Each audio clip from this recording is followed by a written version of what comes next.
Hey, it works. Sorry, I haven't done this in a while, and I haven't posted anything either. So I apologize to people. Oh, great. This thing's already flashing like it's gonna. Great. I haven't used this thing in a month. So yeah, I haven't had a drink in 45 days. I think that's in the Guinness Book of World Records if you're Polish. That's for sure. I think I'm the only person in all of Polish history not to drink every day. I'm sure there's a record there. Even the kids drink, even the babies. They got baby bottles full of vodka. Anyway, I was thinking, and that's why I didn't want to post anything because I wasn't feeling well, and I was pretty shabby. And I did like 5 or 6 videos. Maybe I'll batch post them, but this has been a process, and I felt sick for at least a couple of weeks. Some very hard days, very hard.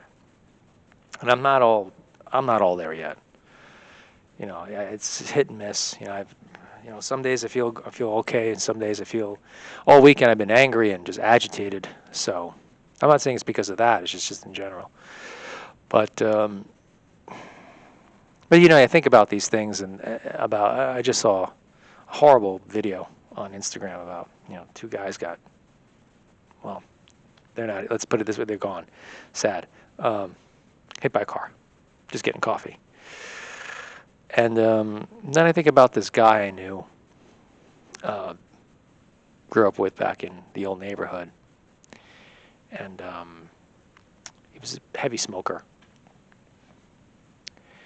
Not heavy, but smoke. All my friends smoked. I'm the only one that didn't smoke. So I remember that he smoked.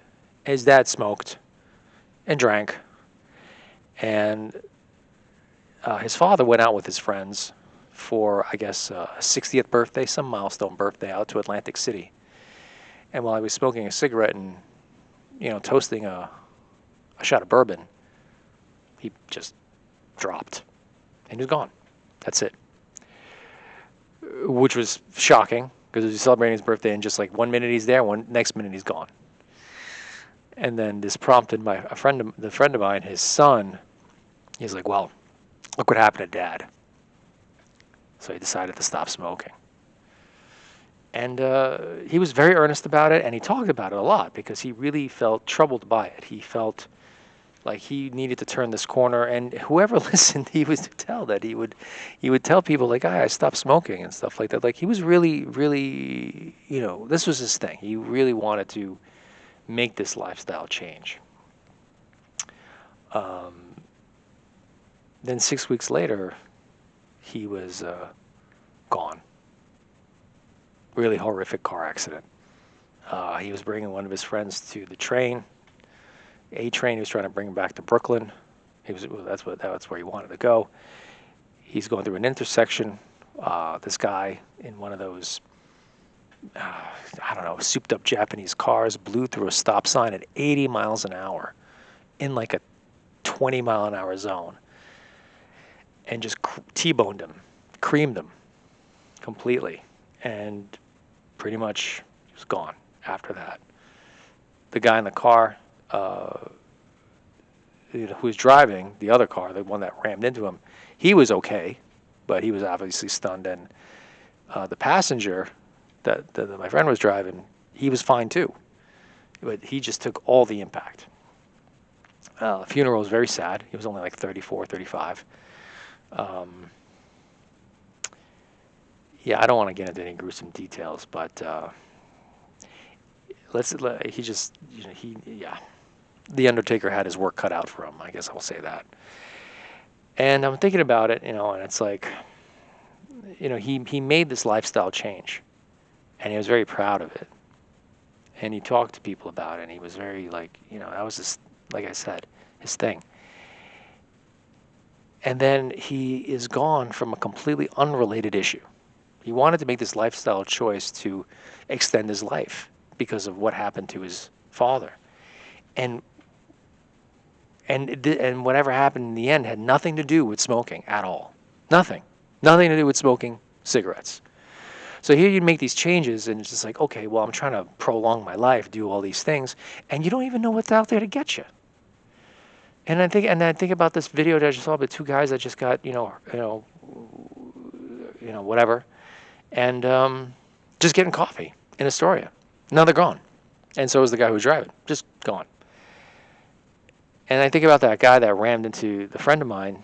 He committed suicide, actually, because he was facing like 20 years in jail because he was high on meth and something. He was clearly inebriated or something. Yeah, he was 20 years older. He was going to do like 20. He couldn't do it, so he took his own life. So it's terrible. Everything was the whole tragic, very tragic. And I'm thinking like but my friend and this guy who rammed into him, they didn't know each other. They had no idea.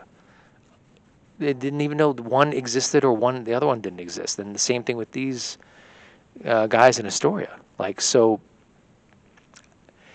there's this idea that there's someone out there. People talk about the Grim Reaper all the time, in conversation, right? You might just have your own personal Grim Reaper just walking around right now. They're eating a sandwich. They're going to the bathroom, taking a dump. They're arguing with their girlfriend, or they're doing their 9 to 5. But everybody keeps thinking this, the Grim Reaper is this kind of outside force, like this entity that comes. It's just like there could be a person right now walking around, and that is yours. They were put on this earth to get rid of you. So no matter what you do, what kind of changes you make, whatever, it's like, no, they are the one, when your number's up, they're the one that's got the number. And I'm not saying that they're following you or stalking you or whatever. It's just they don't even know. They don't even know that is also their destiny too. And that's crazy to know that. So, you try to do these things in life. You want to direct yourself. You want to better yourself. You want to do this, that, and the other thing. And you have no idea what's even going in the undercurrent of things. What's really happening out there. And how that changes course and changes direction. And you don't really have anything to do with it. And you're almost both a victim in the end. Bad timing and circumstance. And I don't want to get glib, but then you feel like, what's the point of making any changes? I guess they're there to make you just feel better. You do the things you do. You worry about the bills. You worry about all this stuff. People pounding on your door. Everyone upset about you all the time. Everyone telling you, fly right and act straight. And then for what? For some guy to ram you with a car. For some guy to push you on the tracks. For some guy, whatever. Just so many ways. And then bam. And like all that worry and all that strain and all those changes you make and self-improvement, and then you don't even know for what. Now, I'm not trying to make excuses for myself.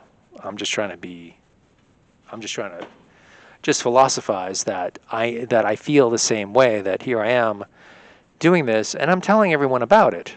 That I have no shame, and I'm happy to talk about my own personal experience.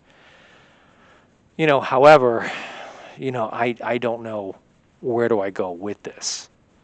So I don't want to get too flashy, too preachy, too whatever, because what truth do I know? What do I know about anything? What's out there? It's a big city. It's a big world. Yeah. But don't let it dissuade you. If you want to do right, do right. But don't get too worked up about it, I guess. Try to maintain and just keep it real, and I don't say keep it low key, but just keep your head on straight, or something like that. I don't know. Yeah. All right, hitting the 10-minute marker. Okay, good. Bye. Yep. Okay.